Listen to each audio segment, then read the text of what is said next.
We welcome you into week 4 of the Ken Sparks Show. Carson-Newman heads on the road for the first time in 2015, and the Eagles throttle Mars Hill 62-38 over at Mears Stadium. Hello, everyone. I'm the voice of the Eagles, Adam Cavalier, alongside Carson-Newman head football coach Ken Sparks. Ken, bounce back, sort of the theme for this week after a loss to Catawba, 14-7 last week.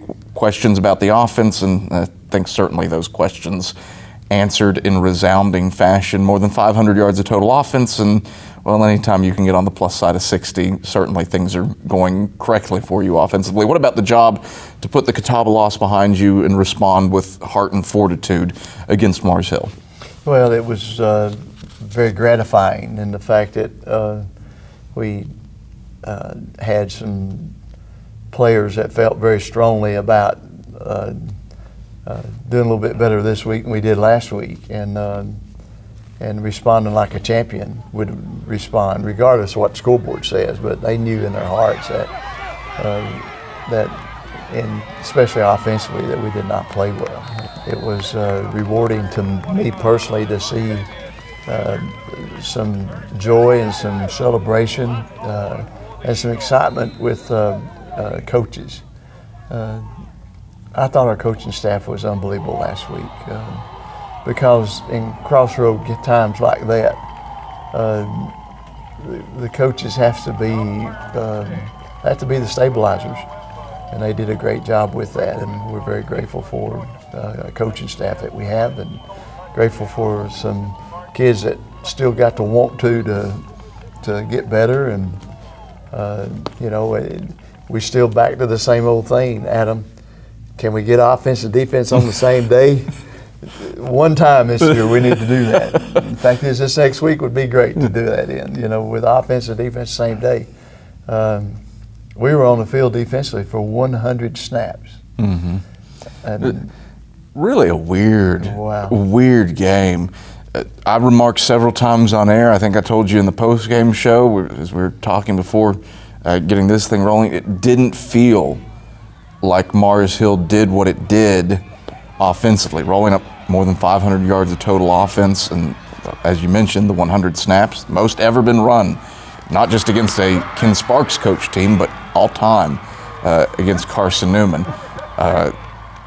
What does that say? What does that do? What's your takeaway from a game like that where a team holds the ball for nearly 37 minutes against you and rolls up what it did offensively? Well, thank goodness the second half was better. And the defense scored, which was a 90-yard play, which was tremendous. And that's the first time we've had a defensive score all year, and so that was huge. And so we're capable. I tell you what, one thing it tells me is that we got some guys that have got a little bit of heart about them because they played 100 snaps. I mean, just to play 100 snaps in a college football game, especially with a quarterback that's going June, you're going everywhere. And it tells me that some guys had to reach down in there pretty good because, we're banged up defensively, and we're not playing many people like we really would like to.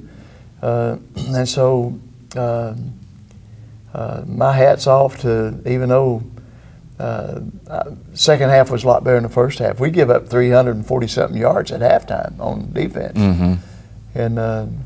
And you know what made it so bad? The offense is going out there and scoring in 3 plays, and now here's the defense back.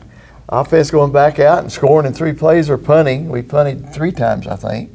And so... Weird game. Yeah, it was a weird little game. It really was. We'll break down the first half when the Ken Sparks Show returns after this. Back on the Ken Sparks Show, Carson-Newman defeats Mars Hill 62-38. The Eagles improved to 1-1 in South Atlantic Conference play and 3-1 on the season. I'm Adam Cavalier alongside Carson-Newman head football coach Ken Sparks. Ken, big plays happened frequently and persistently throughout this game. Previous 2 weeks, just 3 plays longer than 20 yards. This week, you have 5 plays longer than 40 yards. What caused the offense to be so successful striking quickly? Well, I think they were determined, number one, and number two, they were determined to execute, and execute what was called. Coach Turner actually, I didn't have to hide sharp objects from him this week, because actually some of the things that were called were executed, and I don't care what kind of game plan you have, if it's not executed, it don't matter. And so there was some really good execution. I'm anxious to see the grades on this thing, because I think we had some guys who grade out pretty high, especially at quarterback. I think DeAndre had a great ball game. In the statistics, he doesn't show up. Just 60 yards of passing. What's that tell you? Yeah. His value is not necessarily in his statistics. His value has been a team player that makes everything else happen. Was he just reading it superbly? He was. He was doing a great job reading. He was doing a great job getting us into checkoffs. When we asked him to throw it, he threw it well. The only two he missed was the two-post pattern. He threw one behind, maybe a crossing pattern one time, but and two got tipped at the line of scrimmage. But the two posts, we'd have had another 150 yards if we get those two. And but at least people know we'll throw it. Throw the post. So, the thing that was good was even though the defense was out there for 100 plays, Mars Hill scored 34 points against Chattanooga. Yeah. And scored, I don't remember how many they scored against Western Carolina. And they scored 38. It's a capable team offensively. Yeah, and they scored 38 the week before we played them. And so, they're a good football team. They're a good offensive football team. Carson-Newman gets the win over Mars Hill, 62-38. The Eagles were ahead at the half, 28-17, and we look at those first half highlights now. 3 down linemen with 2 standing ends, that bear look for the Lions. Carson-Newman will run pitch out right side. Damian Baker has a seam along the right sideline. Baker on his horse, rushing down the right sideline. 10, 5, touchdown! Carson-Newman. Damian Baker grabs the pitch right from DeAndre Thomas and scoots his way. 64 yards for a score. Last year, on the second play from scrimmage, the Eagles hit Trayshawn Ward on a 61-yard slant. This time it's Damian Baker going 64 yards on a pitch right. Thomas under center split backs. Thomas, the patented quarterback sneak, he plunges in. Touchdown, Carson-Newman.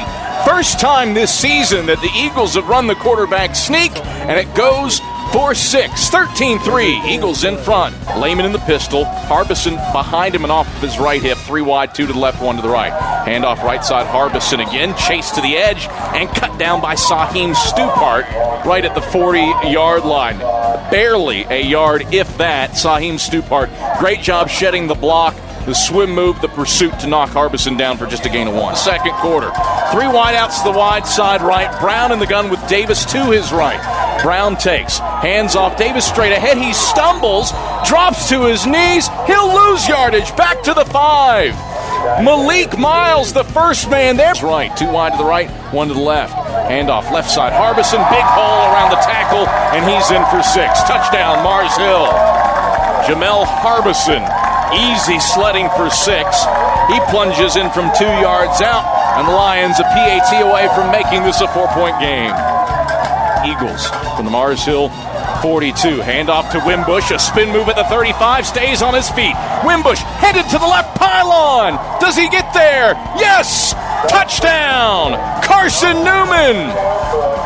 A quick 6 for number 6, Antonio Wimbush.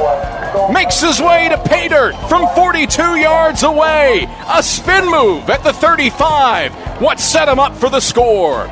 20-10. Carson-Newman with the lead. And 3 to go for the Lions from the left hash at their own 46. Brown will keep it. Dropping back to pass, and he's sacked.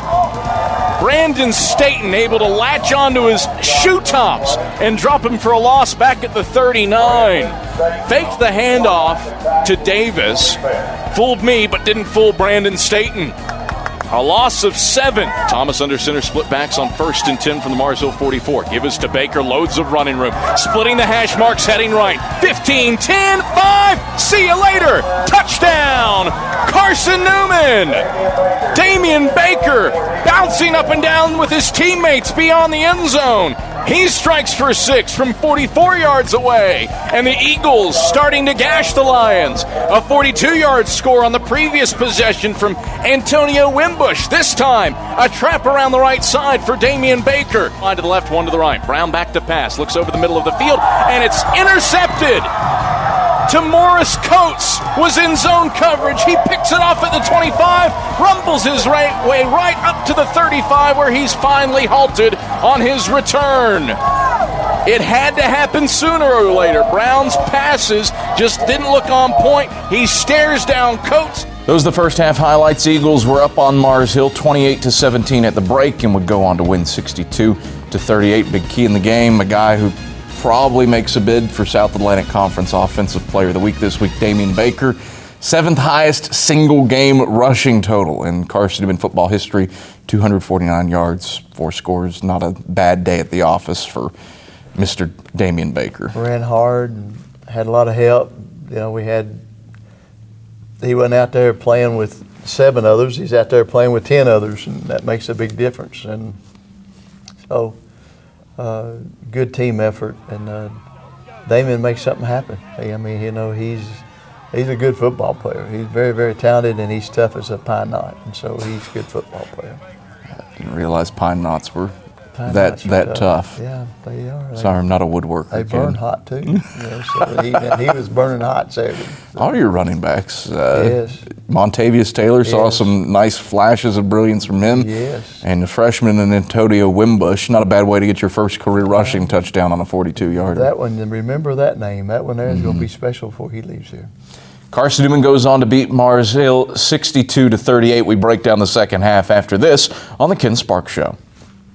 Back on the Ken Sparks Show, Carson-Newman triumphs over Mars Hill 62-38. Eagles pick up the win on top of the mountain at Mears Stadium. I'm Adam Cavalier alongside Carson-Newman head football coach Ken Sparks.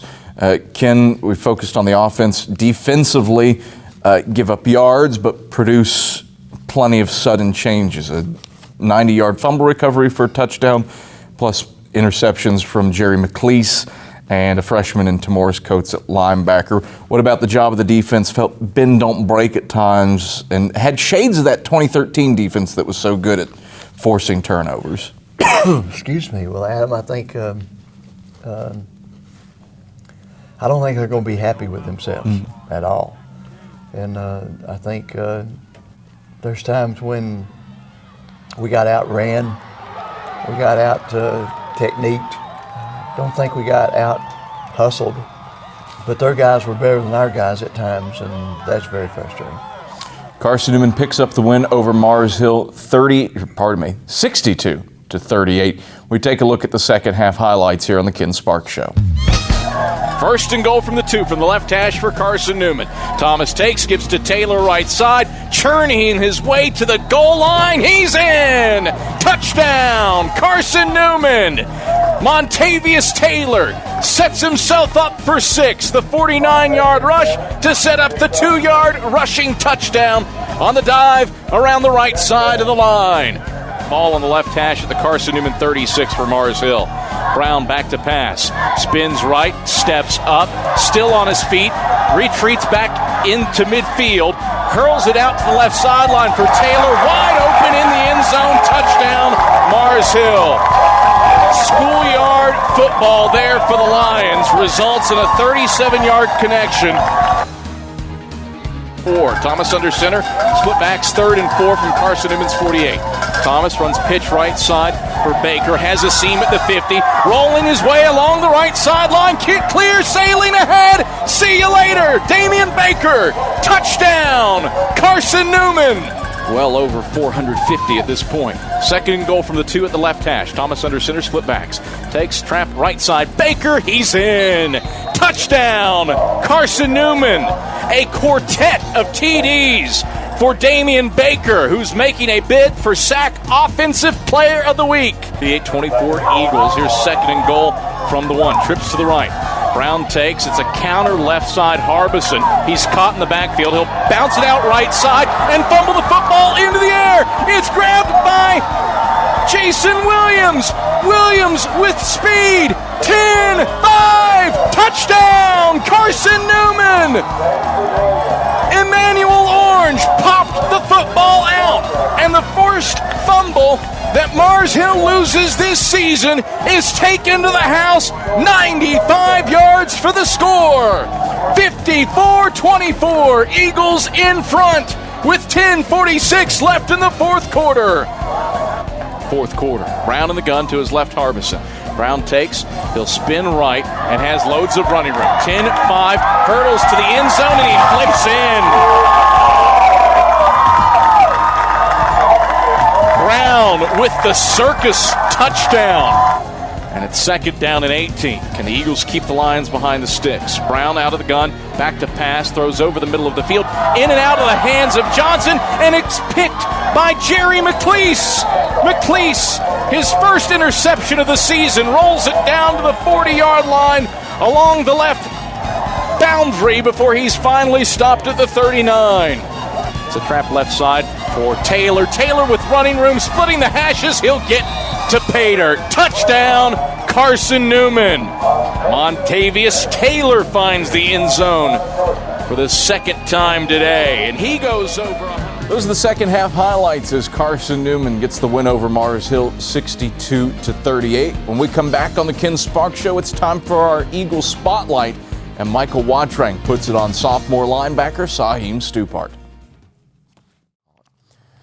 Welcome back on the Ken Sparks Show. Carson-Newman victorious over Mars Hill 62-38. Time now for our Eagle Spotlight, and this week Michael Watrang shines it on sophomore linebacker Saheem Stupart. Sophomore linebacker Saheem Stupart rushed for over 1,700 yards and 16 touchdowns as a senior in high school.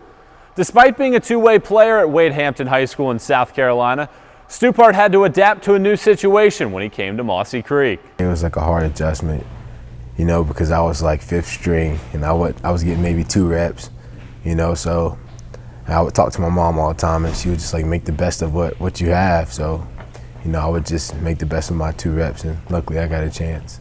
Defensive coordinator and former All-American linebacker at Carson-Newman, Mike Clowney, believes that it should be difficult for freshmen to come in and play in college football.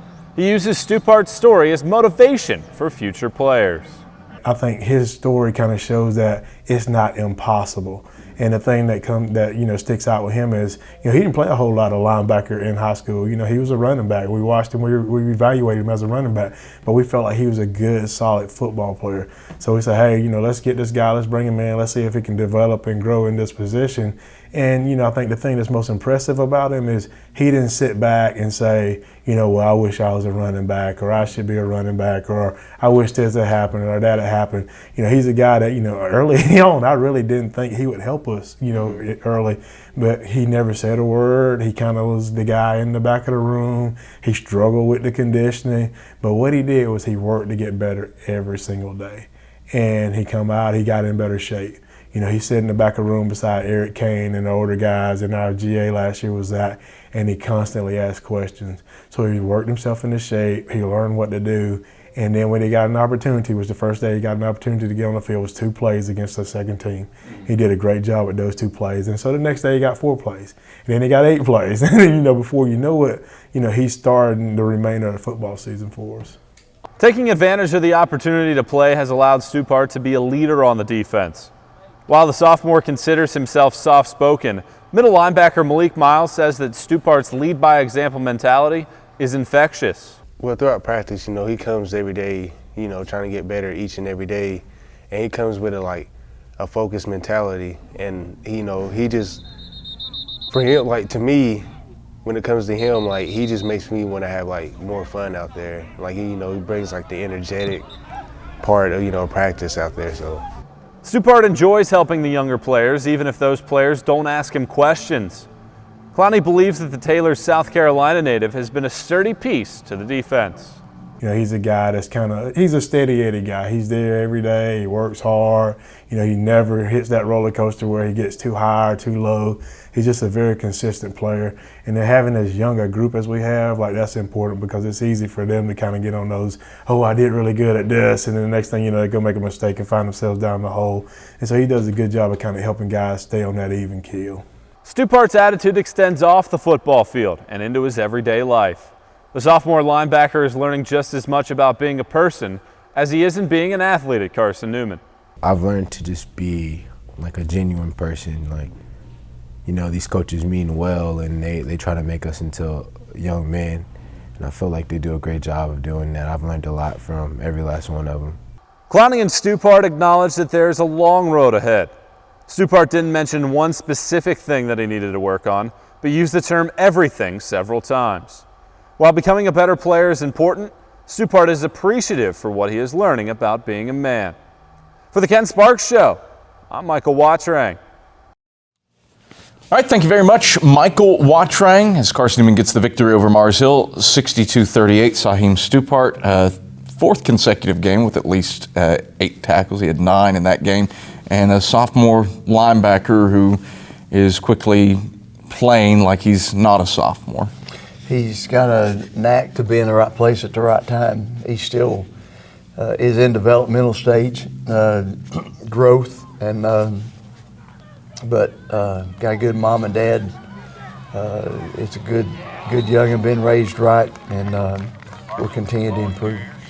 Turn your attention now to a biggie on the road at LR on October 3rd. First home game of the year for the Lenoir-Rhyne Bears, a team that hasn't lost at home in conference since 2009. Ian Shields seems to have the Bears humming along, scoring plenty of points. What sticks out to you about that Lenoir-Rhyne club? Well, I haven't paid a whole lot of attention to them yet, but I know they're always tough to play over there. They play an offense with some great skill. They've got defensive people that they had more, I think, preseason conference, all conference guys than anybody else, and so and they've won big now for the last 4 or 5 years, and so we gotta play good football. Improvements from this week to next. What do you need? Well, a complete game. Just everybody play a complete game. You know, let's get offense, defense, and kicking on the same page for one time. Ken, blast as always. Congratulations on the victory, and we'll talk to you next week against the Bears. Thanks, Adam. That's Carson-Newman head football coach Ken Sparks. I'm the voice of the Eagles, Adam Cavalier. Carson-Newman beats Mars Hill 62-38. This has been the Ken Sparks Show. Thanks for watching.